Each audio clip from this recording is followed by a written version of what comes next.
Hello and welcome to another show, whether you're listening on the podcast or watching on YouTube, or maybe you want to do both because you're crazy. But hello, I'm Jim Dolan from Pride of Irons, and we're joined this week by three guests. Well, Rob isn't really a guest because he's practically always here, but the lovely Rob from Wiltshire as always, except when he's not. And then from a million miles away across the pond, but the good part, we're joined once again by Brandi. Hi. And Brandy's good friend Tony, who's a Liverpool supporter. So Tony, do you want to give us a bit of an intro to yourself, as everyone knows us already? What do you want to know? Then give us your background. We just before we started recording, we heard that Tony's a Liverpool supporting East Ender who lives in Canada. Well, I was actually born in Dartford. And then in 1981, I was. My family immigrated to Calgary here in Canada. What a fantastic choice of destination given current events in the world. Well, I remember not so many years ago when I was a kid, that when we had our first winter in Canada when I must have been 13-ish. And I remember it snowed and me and my sister go running out because I don't remember it snowing that often in England when I was a kid. No. I think I remember twice, maybe the whole time I was there. And we go running out to play in the snow, and we lasted about 5 minutes because it was also minus 20 fucking degrees. Oh shit! Yeah. So that's cold. And so expat, but basically Canadian because you've been there for so long, and Liverpool supporter. So is that through family or just who you kind of ended up watching? No, what it was, my dad couldn't give a toss about sports. So I had a wide open window to pick from.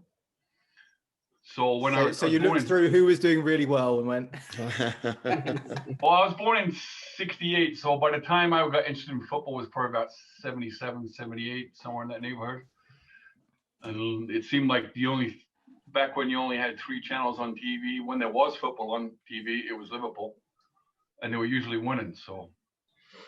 I've heard worse reasons to support teams than that, I guess. The team you get to see the most, that kind of makes sense. And it just so happens that they were doing really well. Well, I had there's a fair large chunk of my family that were Millwall supporters.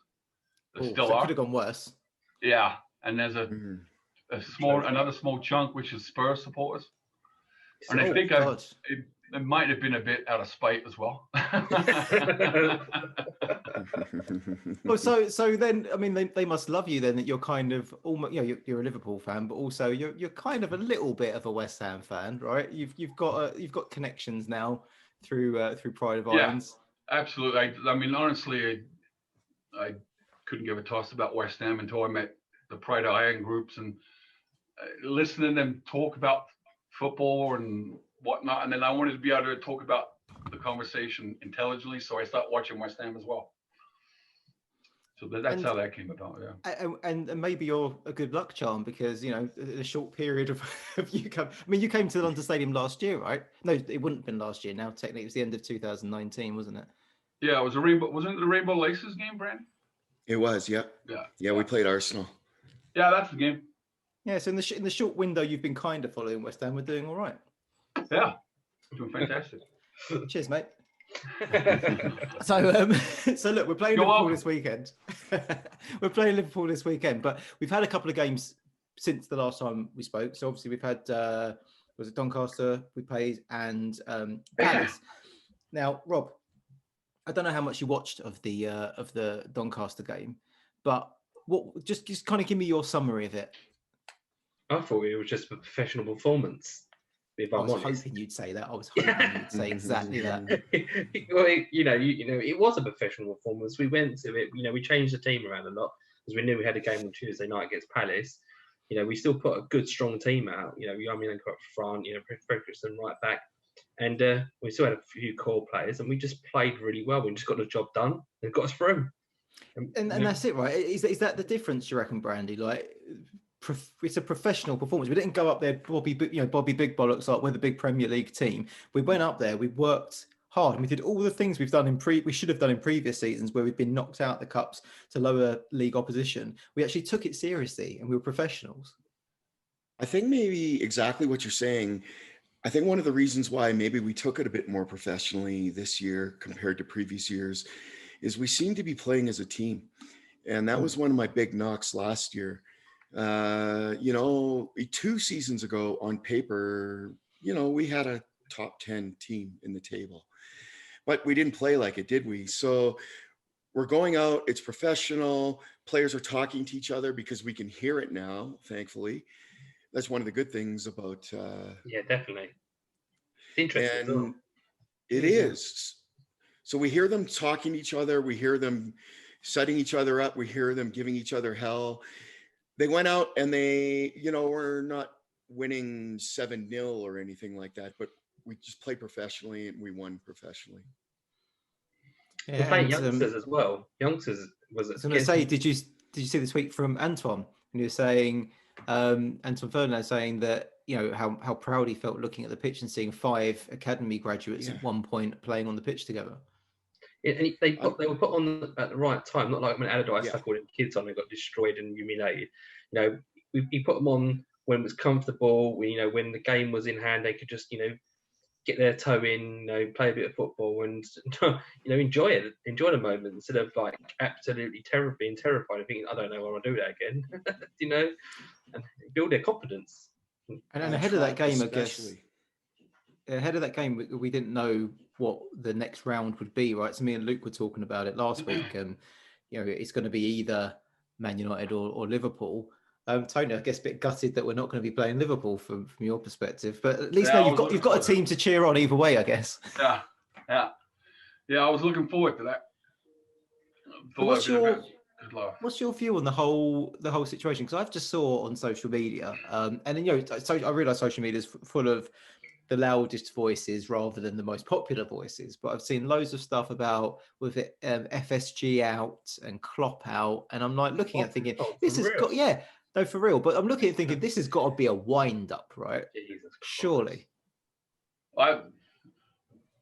Before we won the Champions League 2 seasons ago, you could read all the Klopp out, all the FSG out then, and then we won it. Then they went quiet, right? And then because that was the season we missed the Premier League by 1 point, right?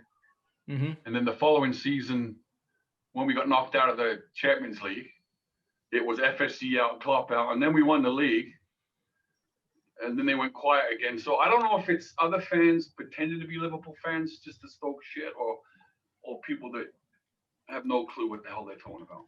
I guess I think it's a mix. I was going to say, I guess being such a huge club and being such a big presence on the international stage as well, you probably have a lot of fans who aren't diehard Liverpool fans. They're probably a bit more kind of watching it from the sidelines and don't get the full passion of the club. Because I see it sometimes in I think when Leicester started doing particularly well, and I think they suddenly got a large international following, but it was a very kind of casual international following because it's like, this is the team that's winning now, and didn't quite get the ethos of the club. It could be part of that as well, but maybe could just be people on a wind up. Could be a load of Man United fans, I guess. Sorry, Karen. Sorry, go ahead, mate. You got that young kind of following as well, who are like the computer generation as well of fans who want instantaneous success and just good players instantly. And so if you do start losing, they straight away get upset and want someone else out, and they think someone can come in straight away and do the same job. When sometimes it takes a while to build up that kind of momentum. But you see it quite a lot online, especially with certain players as well, ballers.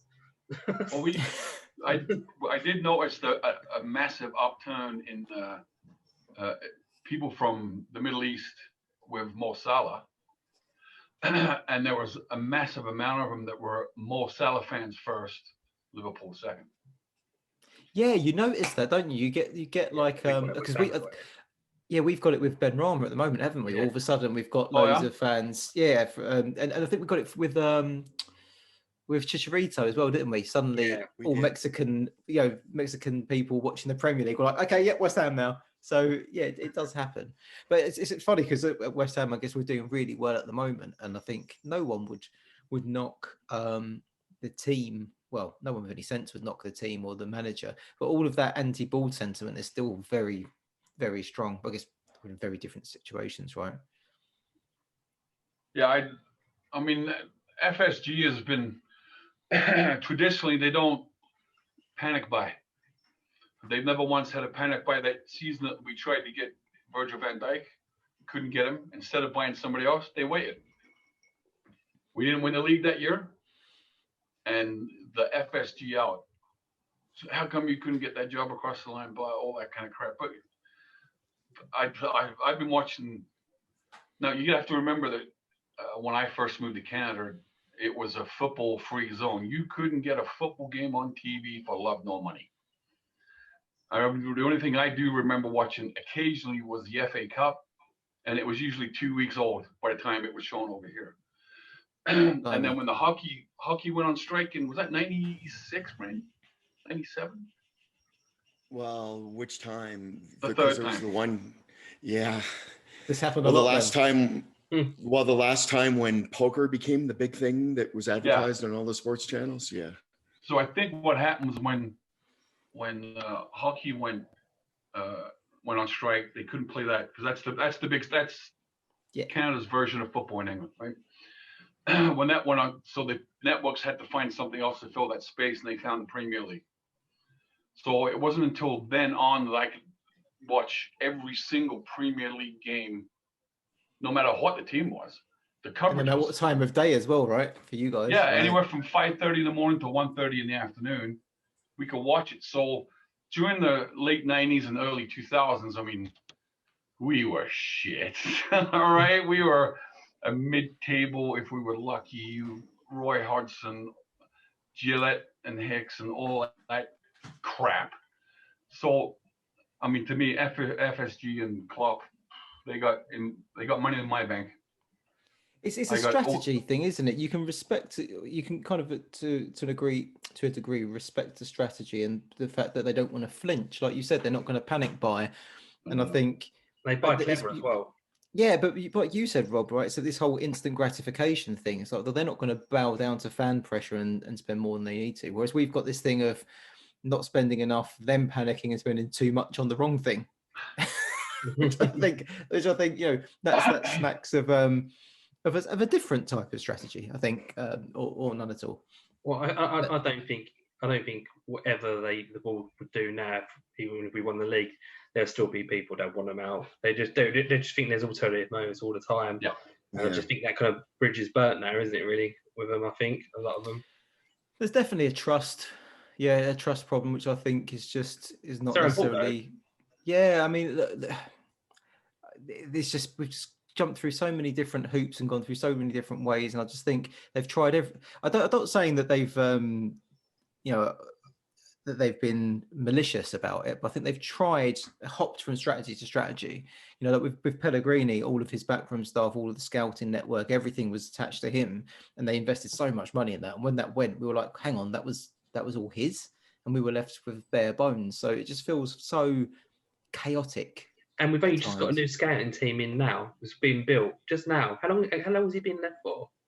Well, I trust the scouting team to be built under Moyes' guidance, but I still hope it'll be independent of the club. It's worrying it's taken so long since he's left to start doing it. Who's been buying all these players? I guess we've got Souček calling all of his mates up and saying, "Yeah, do you want to come and play at West Ham?"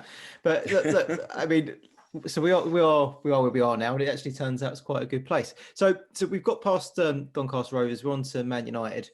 Brandi, what do you reckon? Versus Man United? We've got a way to go yet. The game isn't for a while, but like, what's your thoughts? Well, would you have preferred Liverpool, basically? No, I think Liverpool was too scary for me. Yeah. No. Not for me. I think we could have beat Liverpool. I think our defense is really strong. We'll find out on the weekend. Yeah. I'm not scared of Liverpool, but Man United seems to be rolling, and they're scoring goals. But I guess it just all depends on how seriously they take that game. Obviously, it means something to us in the larger scheme of things. So I think because it's an FA Cup game, I don't know until they put out their team. I think everyone in the UK cares, well, everyone in England cares about the FA Cup. I think, it's even one of those things when foreign players come over, they know the FA Cup is something to be taken serious. It's interesting though, isn't it? Because Solskjaer was like, it looked like he was dead and buried not long ago.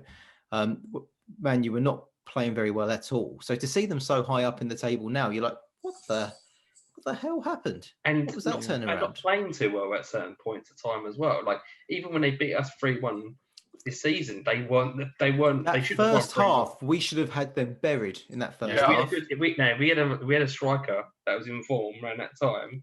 You know what I mean? A good striker. Well, let's hope Antonio, his hamstrings stay where they are for the foreseeable. So look, let's skip ahead then. So we've got through to the next round of the cup. Looking forward to that. Then we played Palace yesterday, and Rob, do you remember when we met with Mark from Palace before, and we talked about the last game, and we both knew something was not right. It was one of those games like it's just typical. It'd be typical of us not to win against Palace. We didn't expect to get spanked. We knew we weren't going to win. You also predicted the overhead kick. And so weird. But yesterday, again, that professional attitude, we just dismantled it. I mean, the scoreline is very flattering on their part to lose 3-2. We absolutely dismantled them, didn't we? Yeah. It should have been 4-1 in the first half. Yeah. Oh God, you had two off the post. And then there was one where Souček was through, and I think he was so excited at the prospects of getting a hat trick, he just kind of went for it instead of passing it off. But it was a really good performance. Like as soon as we went down so early, you know me, I'm like, I just had instant umpired. I was like, because we were talking by that text. I was like, what if we win tonight? What if we win? We kept saying it, didn't we? And I was, couldn't wait for work to finish. I could go and watch the game and stuff like that. And but we just kept going and going, being professional, and getting into our places, positions, getting behind the ball. We do that thing where like Fornals will swap positions with Antonio, or Antonio will swap positions with Said, and they'll go up front, and we just do this really clever thing with how we kind of close people down. We just kept doing it. There was a few times when we switched off and led to this last goal at the end of the game, which really annoyed me. And if you do that against a team like Liverpool, they'll punish you as well. You can't switch off. Yeah, against a team like Liverpool. So there's a little bit of complacency towards the end there, and I think that Moyes would have absolutely bollocked him for that. Yeah, I would have as well. He would have been so pleased up until that point. But the last time I felt like this was the Bilic, Bilic season, the last season at Bolin, where, and it sounds cocky, and I don't mean it that way, but when a team scores against us, and you're like, it's okay, because we're going to score. I don't have that panic anymore, and it's kind of an uncomfortable comfort, because I'm like, I feel like I should be panicking. I feel like I should be thinking, oh no, we're going to lose. But and that's how it is in years gone by, right? Years gone by. I remember being over the Bolin with Paul, Sam's husband, Paul. Yeah. And if we scored too early, he'd go, "What we gone and done? We've still scored too early." What we've done now is we've annoyed them. They're going to come back and score. And like that was the kind of mentality that we carried around with ourselves. Spot on, though, wasn't he? He was spot on all the time, really, as well. But when you look at a game like that yesterday as well, I'm not trying to say Antonio is that kind of not good enough striker or like that. But if you would have had a top level striker yesterday, it would have been 5-1 or 3-1. But how pissed off was he with himself? I like that though. It's good. He's good as well. That. Yeah. And like, it's not a petulance either. It's a kind of, you can see he's like, I know I could have done that. I could have done better. He could have had one. He could have had a goal. Simple as. But easily. What time was it over there, Brandi, when you were watching it? The game. I think it was like 11:30, wasn't it? Yeah. I have to come to Canada sometime, and like when the football season's on, and experience watching daytime football. It just seems so weird. How was it for you watching that yesterday? That completely, compared to how long ago was it? Like six games ago or something crazy? Like the last time we played Palace, it wasn't long ago at all, was it? It wasn't. No, yeah, I think it was 7 games. So what do you make of it, Brandi? The turnaround between the 1-1 and that. Yeah, the last game was the middle of December. It was just before Christmas, and it just seems every time I love watching our set pieces now. Every time we have a corner, I think we have a chance. Yeah. You know, it was almost like when Carroll was in front of the net. You know, you always felt like you had a chance. And now with Suchek there, I if feel we can more get that, confident with Suchek than I ever did with Carroll. It's mad. it really is. It just, there was that thing going around on Twitter yesterday with, you know, the Simpsons one. Oh, Ralph Wiggum going through the window. Yeah. But this is like when we Yeah. were talking to Tracy from Chelsea, when me and Rob were talking to her, we were saying like, I always imagine Suchek as like, you know, the Olympic sort of hammer. Someone's like grabs him by his ankles and just, because the way he just kind of, like a salmon, he just flies in and yeah. You know what? He's probably going to get double digits this season, isn't he? He's 7 goals If already. we weren't playing so well, I'd be worried about losing him at the end of the season. Yeah, definitely. I've had a few teams are actually watching him, which is always a worrying thing. But I think we've got a few players being watched though. But that's if a team's playing well, people are going to watch you. You know what I mean? So that's how it is. But that's the thing, isn't it? It's a whole team of good players, and you'd like to think if we finish the season strongly, those strong players will want to stay together. Well, especially if we get into Europe as well. I think keeping all our players and building on that is if we get into Europe. Personally, I think, or just I think we have to get into Europe, especially to keep places like.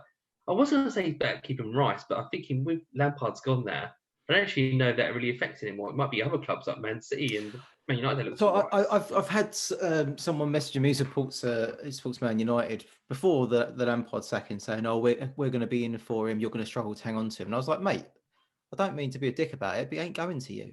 If he's going to go anywhere, he'll go to Chelsea because that's his boyhood club and where all his mates are. But look at him playing. He's loving his football. Why would you take a risk of going somewhere else, especially if they do give him a big bump of pay rise this year? Why would he go to Man United? Champions League football is the only thing I can think of. Yeah, but how do you know that we're not going to be pushing for that this season? Yeah, I know. Yeah, it all depends. It don't. I suppose at the end of the season. But as I said, like if we do get into Europe, why would you leave? We're in Europe. We've done well. Especially when he's basically the captain now. I mean, Noble's club captain, but you know he's the captain most games. But then if we do get into Europe and he does stay, then it's up to the ball to invest properly in Moyes and actually build that team. You know, get them players. Because don't forget, we've got a lot of players contracts ending in the season. And we've got a lot of players now going into their 30s. So we have to start thinking about, certain positions. But don't forget, we've got a lot of youth players as well. So it is a kind of also, Suchek and Soufal, I mean, they look a lot older than they are, but they are actually just in their 20s. You've got Rice, you've got Bowen, you've got Ben Rama. I mean, we don't really have an old team. Suchek's 29 this year. So, Oh, yeah, sorry, this year, yeah. Okay. Yeah, and Suchek's, I think he's 25, isn't he? So Soufal. He's still got loads of years ahead of him. Yeah, so we have got a relatively young squad, really, which is a nice thing to have, But we have got players we're going to start losing soon, like Noble, goalkeepers, and it's just that kind of evolution of players getting older, retiring, or moving on, Noble's a legend, and he should always be thought of as a club legend. But I think he needs to think about maybe moving on a little quicker, just out of respect to the club, and hopefully we can use him in other ways. I think that Declan should be the club captain. I think it'd be great to see him come onto the pitch, Declan offering to give him the band, and Noble saying, "No, mate, you keep it." I keep waiting for that to happen. Spurs did this, didn't they, with Ledley King? So for years, like he was the club captain, but he couldn't play every game because of it was his knees, wasn't it, that he had problems with? But he was like everything. But he was club captain for years, and I kind of like that idea of him being this kind of club icon. And even if he's not on the pitch, that he's still got that title. But then obviously, if he decides that he wants more football, he may go somewhere else. But he may decide instead he wants to be that figurehead. I don't know. Does it become then? Noble doesn't strike me as the kind of person who is going to extend his career, until he finally has to go. I think he's a bit more level-headed than that. Plus, he knows that he's got a home. Yeah, I was going to say I've heard that he might be signing a new contract with West Ham, but it involves a lot of youth coaching. So it'll be like, I suppose, you get paid as you play, and it'll be you'll start doing his coaching badges and stuff like that. So he'll probably be like a cup player and stuff like that, which is kind of a nice way to go out, really, isn't it? Yeah, that's a really nice. If they do that for him, that would be really nice. If he gets a contract where it's like, okay, well, maybe he doesn't get as much of a weekly salary, but maybe he gets more of a performance salary, and then he gets a coaching salary on top of it or something like that. And yeah, keep him around, because you look at that backroom team now of Irvin and Pierce and Nolan. I feel like Noble is the right character to naturally slot into that. I agree. And I think being around those people as well would be amazing for his development. Mm. But sorry, Tony, we're talking a lot about West Ham here, and we are playing Liverpool at the weekend. But it's so hard to not talk about that, like everything that's going on around the club when it's positive, because it never is. So it's such a feeling. Well, I think Moyes deserves a lot of credit for, like you guys. I noticed you guys were talking earlier about you guys playing like professionals, and I think that's what he's brought to your club. Yeah, absolutely. Yeah, I was quite critical of him when he first come back. I think I didn't really hide it. I thought it was a lazy appointment, if I'm honest, a safe lazy appointment. But and it might have been, it might have been a lazy appointment. But Moyes has gone, I don't care, I'm going to take it. And he's done it. He's grabbed hold of that bat and he's sprinting off and no fucking catching, really, isn't it? So it's I hope he keeps doing it. We've got to remember though, he's no spring chicken either as well. So he's but he's what, late 50s, isn't he? Early 60s. He's no Roy Hodgson, is he? No, exactly. A mummy from a Hammer horror film. He's definitely got a lot to prove, and I think he might actually prove it at West Ham. And if he does, he'll be a legend. Because I don't know, did he ever win anything with Everton? I know he done quite well. He got it. Right, did he ever win anything with Everton? I think he did. Did he? I honestly don't know.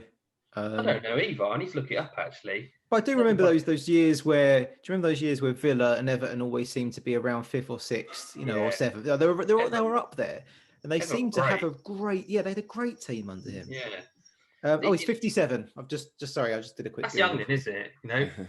17 years. I mean, he looks a lot older than 57. He's 17 years older than me. It's not that much older, really. Think about it. It's not, but he must be all that hard work and stress of being a manager. All that buckfast. I was trying not to go there, but yeah. No, I think we've talked about a few individual players before, and I think you're right, Tony. I think it's down to the Moyes effect. I think Ben Rama, people expected him to come and be this tricks and flicks and fancy Dan, but I think he's been, because I've heard before, and Rob, you'll back me up, right? Brentford fans have said that Ben Rama was a hard worker, wasn't he? Yeah. So I think what he's done is that Moyes has told him, this is how I want you to play. And I think he's been taking his time to adapt, because he's been trying to do that, to get the more sort of hard work, the gritty work, and in some ways go against his natural instinct. But I think it's starting to pay off now, because as he's becoming more comfortable in his role and his responsibilities on the pitch, he's able to start expressing himself more. And I think the same thing has happened to Fornals. I think he's had to knuckle down, work hard, and now that he's got that ingrained in him, he's being a bit more confident on the ball. Yeah, definitely. I think also, don't forget the Championship and the Premier League. They're a little bit different. I think the Championship is physical, but I think the Premier League's physical in a clever way. Where you have to kind of know how to use your body in a certain way. And you could tell from the game yesterday, he was tracking and putting his foot into everything yesterday, wasn't he? He just didn't stop. But I think he was thinking more about, and maybe it's not even thinking anymore. Maybe it's now becoming kind of second nature. But instead of trying to do the fanciest thing, it's like, what's the thing that's going to have the most impact? And maybe that's the fanciest thing, because sometimes he was doing little step overs and little tricks yesterday. Yeah, but it wasn't just like extra flourish. It was to an end. You know what I mean? Like it was a means to an end. Like if he did a little back heel, there was someone there. Yeah, it wasn't just a back heel for the sake of being a back heel. It was a back heel for the sake to go to a player. I think the only thing he needs to add to his game, which everyone knows what's going to be, is going to be goals. But that will come. I think once he starts getting goals, I think they will just kind of keep coming. I think he'll be a hard player to keep on as well. I think he'll just keep getting better and better. He just needs to keep doing what he's doing.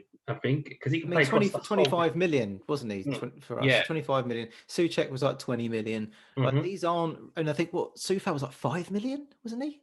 Yeah, 5.2. Like, now, that's an amazing return for 25 million quid. Sorry, for 40 million quid, beg your pardon, in total. Yeah, it is. It's really, really good. It's I hope we can keep doing it. I've just realised I can't do maths. That's 50 million pounds. Sorry, guys. I do work in banking, so I should be able to do this.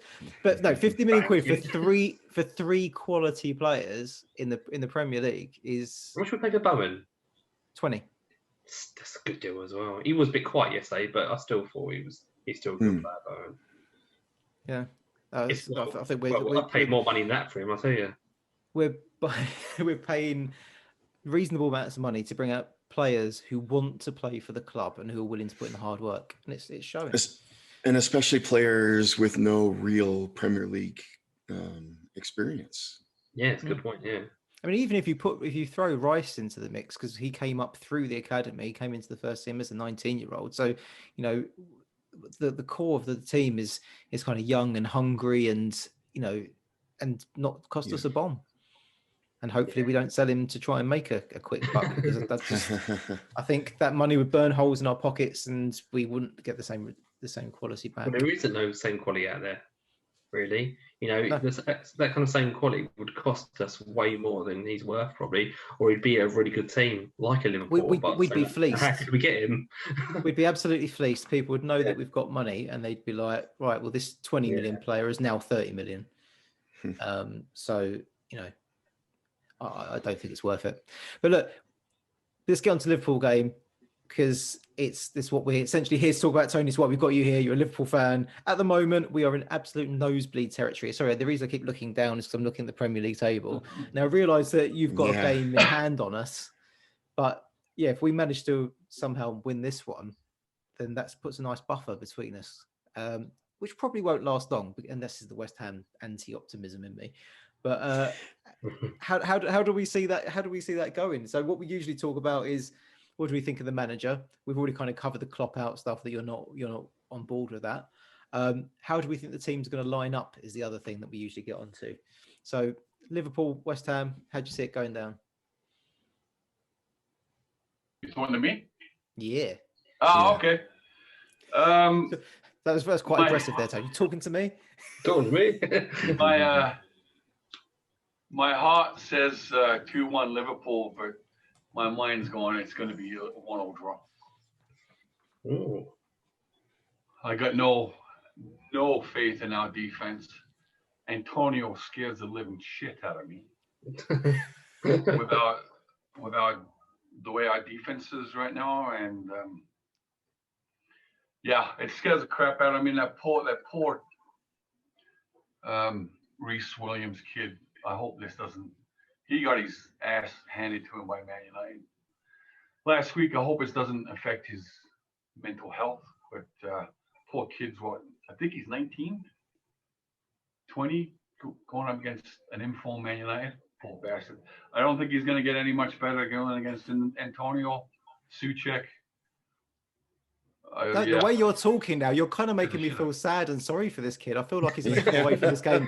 I feel like he's going to come away from this game with PTSD. I want to adopt him and keep him. He's been thrown in the deep end, and that's why you're hearing so much of the FSG out, because they haven't bought a CB in the transfer window. They ain't going to buy one in the transfer window, so this kid gets thrown in and. What an opportunity, I guess, to be playing for the champions in the Premier League. Sometimes, I mean, players thrive in that environment. It takes a while to bed in as well. Give him a chance. Don't get me wrong. He may have been a horrific game. I remember when Rice got taken off. He had a terrible game. Yeah, got taken off, and everyone thought, "Oh, maybe he's not good as everyone thought he was." And he come back, absolutely class after that. So it might be one in the game, but he just thinks, right, I haven't made it. I need to improve and step up a bit, and he might do it. You don't know. I love this, Rob. I love this. Like we want to win, but now you're kind of feeling sorry for Liverpool when they're playing. You're like, well, he might be okay. He might be all right. You can do it. You can do it. Well, the problem is our biggest asset with Gomez and Van Dijk if there was a mistake, the pair of them both had the speed to cover up that mistake. Yeah. We don't have that anymore. But we still playing that ludicrously high line with two center backs that can't run. And it's That reminds me of something. It reminds me Pellegrini did that, doing that to us. It doesn't sound ideal. I mean, I think your greatest asset against West Ham anyway is VAR, because it's fucked us over so many times in the recent years when we've played you guys. It's like, I swear we should have won half the encounters we've had with you over the last 3 seasons, but it just seems like there's always something to get a goal chalked off, or, you know, like, I think we had one chalked off, didn't we? And then the Milner offside was allowed. It wasn't even. Oh, I remember that one. Yeah. Yeah, and there's been a few like that. I'm like, damn it, we deserve a win against you guys, and if we can't take the opportunity now, when will we? How's it going to be for you, Brandi, over there watching it with Tony? How is he usually when we play Liverpool? I suppose he usually expects to win. Well, there's a rule when watching football with Tony, and that is nobody speaks. So no, Tony's pretty good. Maybe we can ask Tony about this after, but his relationship with the Calgary Liverpool Supporters Club. But, you know, I've become friends with most people, although now the pubs are closed, so we're not going out anyways. But Tony's good. He's fair. We don't wind each other up too much. But I see one thing I really like in our favor is that we're playing at home without any fans. And I can't help but think it's doing us a world of good. Maybe playing without supporters in the stands, because they're not listening to the negativity that might creep in a little earlier than it should, with the GSB stuff. So I think it's only helping us. And I think it's killing us. Is it? I think it's hurting us. Yeah, obviously.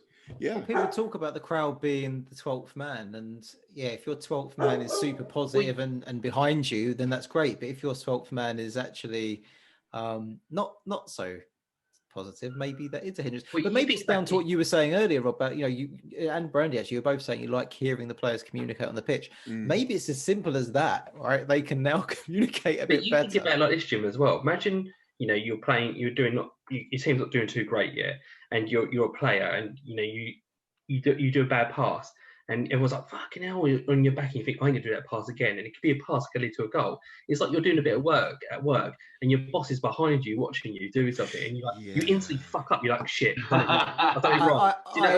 I don't necessarily disagree with you, but I do think that Premier League players are professionals, and it's kind of you would imagine that a lot of that would be white noise. Yeah, but I've played very small amounts of credit. Most people I played to is 2,000 people, and I tell you what, it was frightening. It was high society. High society.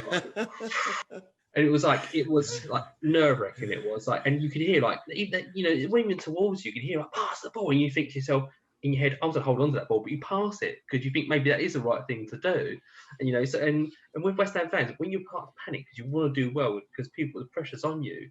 But now they don't fear making a mistake, because they realise if we make a mistake and we let it go in, we can get that goal back just by playing. I definitely think there's something to be said for the new players who have come in. It must have been easier for them to bed in without having any kind of performance anxiety, if you like, because there is no one there to sort of watching. But also for the communication for the foreign players, I would imagine coming in, Souček and Soufal, it must be easier to be able to communicate on the pitch without crowd noise. Not, and that's the same for every team. So I'm not saying that's particularly unique to West Ham, but I guess the proof will be in the pudding, right? When the fans finally come back. Although I do find it kind of amusing that the one game on that great run when we lost against Man United was the only game when we had fans in the stadium.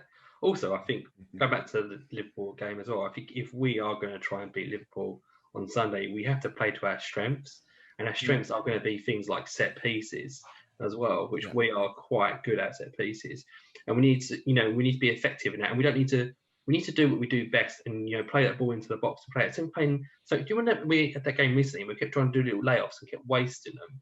We just need to get the ball in there, And if he doesn't work just first time, go direct. I don't mean go Yeah. direct as in long balls. I mean go into the box. Just and I we've got a noticed big that team. actually We've got a against very big team. I noticed that about against Palace actually, the amount of times where there was really tight passing in and around the box when our players were surrounded by defenders, but they were actually trying to make it happen. So yeah, I think you're right. Yeah, that's what we have to do, because one thing we will do, if we lose the ball, like if we don't play it properly, let's say we do like a short pass and we lose it, one thing Liverpool are great at is counter-attacking. I guarantee you, we're not as fast as Liverpool. But, we're not as slow, but we're not as fast as Liverpool. And But to Tony's point, right? They've got two centre backs who aren't particularly pacey, and we are really good at counter attacking as well.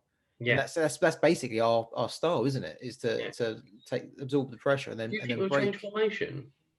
Or do you think it will? Because usually when we play a team like Liverpool, we usually play 5 at the back, don't we, with wing backs? Or do you think we'll keep with the 4-4-2? Like you did when you played it out at Anfield, it was basically stick 10 million behind the ball, wait for a counterattack. If I remember correctly, was it not? No, I think it was. I think Yeah. it was. We did try to play it in the can, and we were quite good defensively. Obviously, you broke us down and got the goal at the end. I tried got scoring the goal, but I think we did try to kind of play with 3 at the back with wing backs and kind of swamp the midfield out and kind of push your attackers out to the wing, because we knew we could deal with the crosses, because we knew you don't have a big man up front. Right. You obviously you're great at passing and tiki-taki football 1-2 and got through us, and that's one thing we kind of felt with because of I would expect to see. I'd expect to see on Saturday is just good football generally. I think it's going to be a great game. Like yesterday, we did. I mean, again, the scoreline doesn't show it, but we did utterly take Palace to pieces, like our passing, our movement, everything. Mm-hmm. But I would expect a much better game for the neutral on Saturday. Yeah, definitely. I'm sick and tired of dodgy referee calls. I'm sick and tired of dodgy VAR. I mean, I know you mentioned earlier that we were getting the luck of the draw last season. Maybe we were, maybe we weren't. And it doesn't feel like we're getting it this season. Maybe we are. Maybe I think what happened last season when we were winning it, I think we were getting those dodgy calls for us last season. But if you win the game, nobody remembers. Yeah, absolutely. That's true. The history books only show the result, don't they? Right. Yeah, and it doesn't seem like we're getting them this year, but that's still a bullshit excuse. We just I think it's the offside rule this year. It's so bloody broken for me. Well, you know what pissed me off yesterday? I was livid. That was it. Man City against West Brom. Well, the one come from an offside position, got the ball. James That's the Villa. No, was it? Was it Villa? Well, yeah. So yesterday, West Brom played Man City, didn't they? They got taken apart 5-0. Oh no, this is the game. It was Aston. I think it was Aston Villa. One of the it was Aston Villa, yeah. Came from an offside position, tackled the defender, got the ball, and they ended up scoring from that play. And I remember watching it going, "Oh, he can't. He's offside." Well, apparently he can. And then I remember 2 seasons ago, same thing happened to us against Tottenham with Harry Kane in an offside position, scoring. And the goal counted, fair enough, right? But it happened 2 days ago. Oh, they're changing the rule. I'm like, well, 2 seasons ago, it was okay for us. It's getting crazy. And then now they're changing the handball rule in the middle of the season. That's changed already. Yeah. I don't even know that. Right. Yeah, they changed it, didn't they? Because they were giving away too many penalties. Because it didn't matter what your intent was or where your hands were. If it touched you, that was it. Or like one where he touched his sleeve down here, and it was like, oh, it's a penalty. You're like, it's ridiculous, man. Well, it could bounce off your foot and hit your arm. Yeah. That was a penalty. Now it's not. But the offside rule was there to stop goal hanging, and it seems to have developed into something utterly ridiculous. And VAR is not helping, because that one yesterday that we could have had chalked off, they were looking at fractions of like looking at millimeters.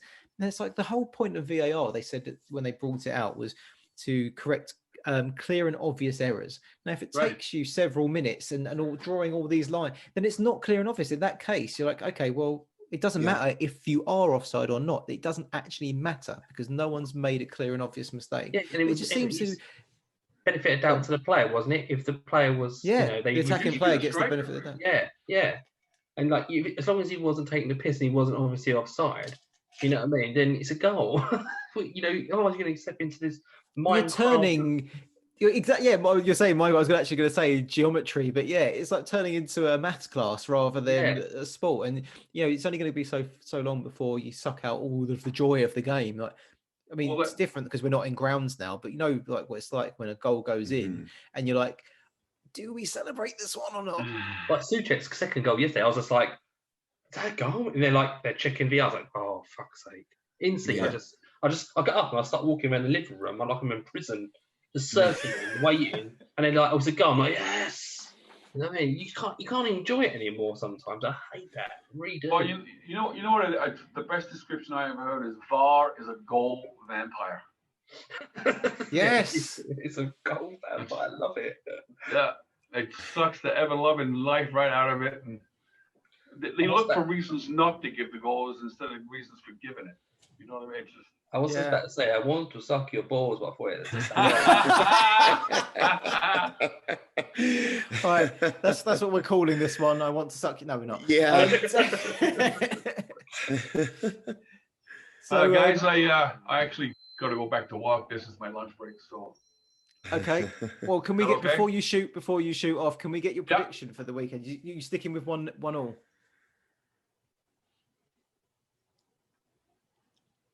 I'm going to end it with 2-1 Liverpool. Oh, and he says that, and then ducks out to get back to work. Lovely having you. Lovely having you, put a single Tony. penny on it. It's nice talking. Thanks for the invite. Thanks. Cheers. See you later, Tony. Good luck on Sunday. See you on Friday, Brandi. Okay, sounds good. All right, mate. Take care. Bye. So now let's all talk shit about Tony now that he's left. Yeah, exactly. So that glare. Now that we've lost Tony, I guess we should probably wrap up. But let's talk about the scoreline and what we expect on. Is it Saturday? Tony said on Sunday. So now I'm starting to doubt myself. Oh, I've been saying Saturday through the whole thing. I've even got my diary here next to me. Look at this. Look, I've even got my diary. I did say Sunday right at the beginning, just to, you know. Yeah, I just wasn't listening to you, mate. I know. What else is there? Do you know what? I've drawn it in on Saturday. Anyway, right. I don't actually know what time it is on Sunday, if I'm honest. Well, look, if I've got the 4:30 p.m. time right, I may have the day wrong, but I've got it written at 4:30. But just strange kickoff time, isn't it? On Sunday, it is. Yeah, I do very well with this. I've made so many mistakes in it already, and I only started using it last week. Never mind. So, Rob, score. Oh, do you know what? I'm going to go with a 3-1 West Ham. Oh, he's feeling fruity. I think if we play how we played against Palace, we niggle, we track everything down, we kick them, we make the game tough for them, we bring the game to them. We know they're good players, and they're going to get past you, they kick them, going to make things hard. It's going to be an aggressive performance.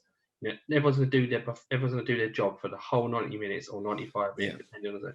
And I think we can get a result because, like I said, if we play to our strengths, which are, counter attacks and corners and set pieces, I don't see how they're going to defend against us. We're quite a good team like that. The thing we got worried about is how we lapse in judgment towards the end of Crystal Palace game, and they didn't know them little kind of thread through passes, which we seem to sometimes let in quite a bit, and which we haven't been doing this season. So if we can concentrate and do our job properly, I don't see why we can't win the game. I don't see why we can't win any game. If I'm honest. Every player's got to go into that on Saturday with the mindset that we're going to be professionals. Sorry, Sunday with the mindset that we're going to be professionals and we're going to stick to our plan and we're going to win this. They need to believe they can do it. Yeah, exactly. Because they can. Yeah, they can do it. You just need to do the simple things, and and once you get that goal, you get that confidence, you can start trying the little things.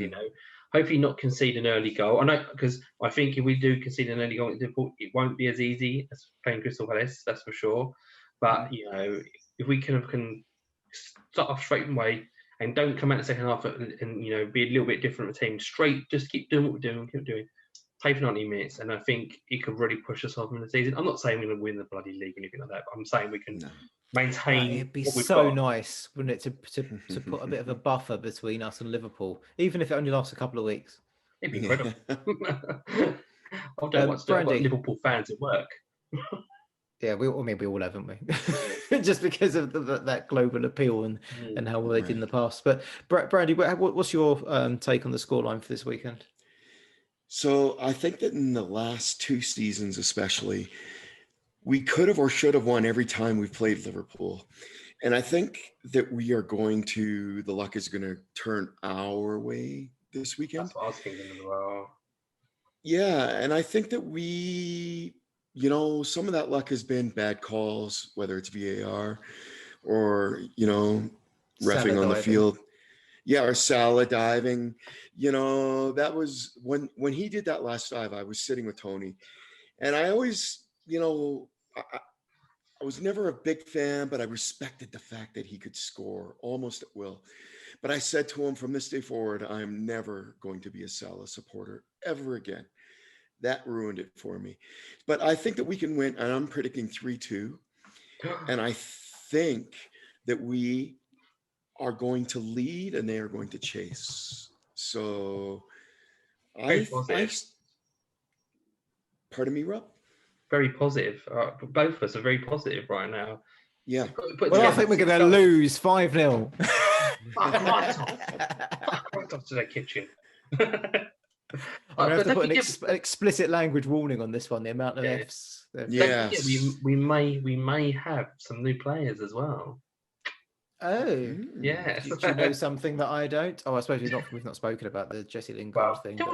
Does it bother you that we've sold our main striker and we only get a loan in for a striker, or do you think they're being clever and waiting to the summer and see who's around? I honestly don't know, but what I suppose I should do is have faith in David Moyes because he's not put a foot wrong so far. I mean, his first spell with Jordan Hugill, we can let that slide because since he come back. But since then everything's gone pretty well. I mean, I'm going to be quite positive as well. I think it's going to be a high scoring game. I can't copy either of you two, so I'm going to go. Oh, I can't see us not conceding if I'm honest. So I'm going to have to go. You've done 3-1. You've done 4-1. There you go. 4-1. Did you do 4-2, Brandi? I wonder if Tony was here, he'd say 5-1 to West Ham. Just to bring 7-0 to West Ham. I'm putting a bet on it right now. To be fair, I like 3-1 as well, but there's a reason why I'm not picking 3-1, and I think we all know why. So that's why I said 3-2. Fair enough. All right. Okay, so that's about it. I mean, I think we're up to the hour mark anyway, but I would say thanks to Tony, but he had to drop. Thanks, Tony, when you watch this back. Thanks, Tony. Thanks, Brandi and Rob. And we'll catch you again next week. Thank you. That smile. Catch you again next week. Come on, yours. 3-1. 7-0. 2.